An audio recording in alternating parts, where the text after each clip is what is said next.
আমি এখন আছি হলো নওগাঁ সাপাহারের আমের বাজারে। এখানে শেষ সময়ের আম বেচা কেনা শুরু হয়ে গেছে, এখনই আম শেষের দিকে।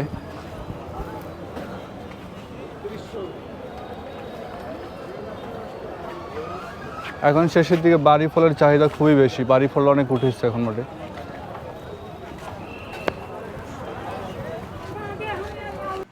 নওগাঁ জেলার বর্তমানে বাংলাদেশের সবচেয়ে বড় আম উৎপাদনকারী অঞ্চল হলো এই সাপাহার।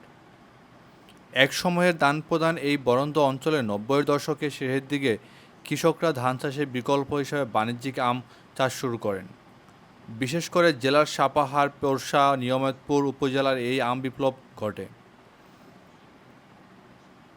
নওগাঁর আম চাষের ইতিহাস বেশ প্রাচীন এবং সমৃদ্ধ, তবে এর মধ্যে সবচেয়ে উল্লেখযোগ্য হল নাগফজলি আম, যার আদি উৎপত্তি নওগাঁর বদলগাছি উপজেলায়।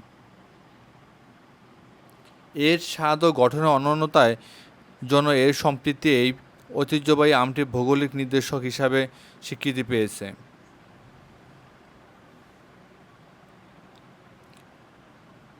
এক সময়ের এক ফসলীয় অনাদাবাদী জমিতে আম চাষ শুরু হলো। বর্তমানে এখানকার উৎপাদিত আম দেশীয় চাহিদা মিটিয়ে বিদেশে রপ্তানি হচ্ছে।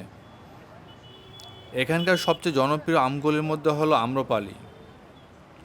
এছাড়াও নওগাঁর বাড়িচাল, ল্যাংড়া, ফজলি, খিরসাবাদ এবং আশ্বিনী জাতের আম ও ব্যানানা ম্যাঙ্গো বিপুল পরিমাণ উৎপাদিত হয়।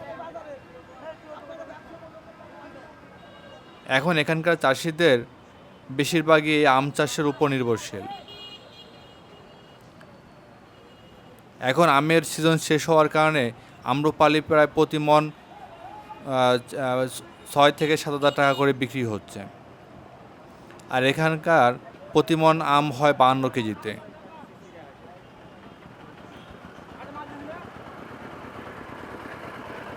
এই আমটি হলো থাইল্যান্ডের কিউজাই।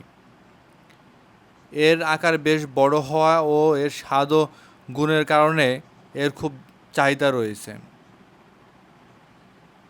যদিও এর উৎপত্তি স্থল থাইল্যান্ডে, কিন্তু এখন এর চাষ বিভিন্ন অঞ্চলে হয়ে থাকে। বাংলাদেশ সহ থাইল্যান্ড, মালয়েশিয়া, ইন্দোনেশিয়া,